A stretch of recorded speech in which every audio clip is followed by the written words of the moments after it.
Pagpadayon sa fiesta celebration, nanguli na sa ilang mga Pinoy-anan ang anaa sa evacuation center human hubas ang tubig baha mugna sa bagyong Verbena.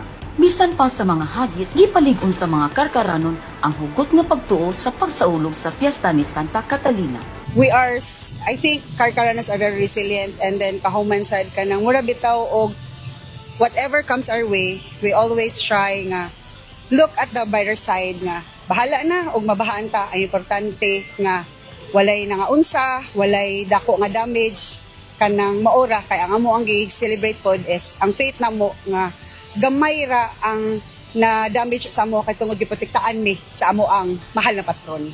Grabe sad mi mo celebrate pod ang mga Karkaranons even way before kanang di lang kay sa festa, di sa kapistahan, even after Odette nga gabi ka to devastated, but despite sa amo ang nahiaguman ni adto naapag yung mga kaila nako nga they try to celebrate Christmas in a way different lang siguro sa ilahang normal nga kanang pag-celebrate kay tungod they celebrate it with people which is ilaha bitaw mga neighbors kay they help dili lang kay sa ilahang kapaskuhan o pag-celebrate sa ilahang kapaskuhan dili lang sa ilahang kaugalingong pamilya pero ilahang gi-share dito sa gawas. Ang sapa sa Niles Bridge ni awas tungod sa kusog nga uwan kagabi.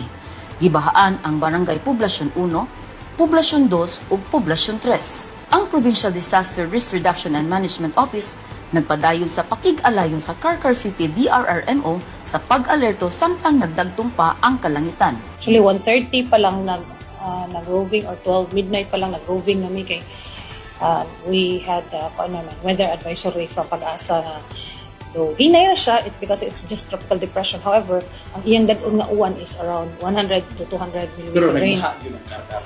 Puwerteng bahaag yun. And then, pas kayo siya nga kalit nga nakamonitor pa yung 45 minutes after awas na dayon ang kuan, awas na dayon ang among Milias nga bridge. So gabi pa lang actually afternoon pa lang nagmonitor na midaan because nag-RDMC man to pag morning. So nanay directive si mayor pa lang lunch pa lang nanay directive nga preemptive evacuation labi na gyud sa mga river banks. Yung gi-mention sa MGB daan pag meeting. So open na ang among kuan, ang among evacuation centers and then Pero karon kumusta naman? niho pa na ang baha. Actually, usa na mo ka-evac na mauli ng mga tao kay kanahan to mag-andam para fiesta sa ilaha. Ang sa evacuation center namalik na sila para dayon ang fiesta. Most probably.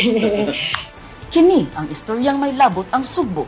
Rhea Manila, Sugbo News.